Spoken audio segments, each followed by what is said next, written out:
Aquí.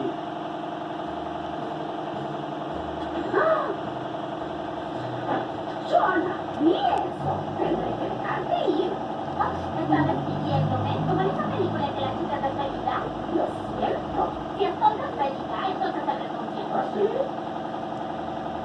Oh, así que eso es lo que gracias tiene. ¿Qué voy a hacer? Ya no tengo reclamos y es la hora de mayores ventas. Qué rico pan. Con mucha mayonesa. Y quiero decir mucha. No dejen de ponerle mayonesa. Eso es lo que... Más para sándwiches.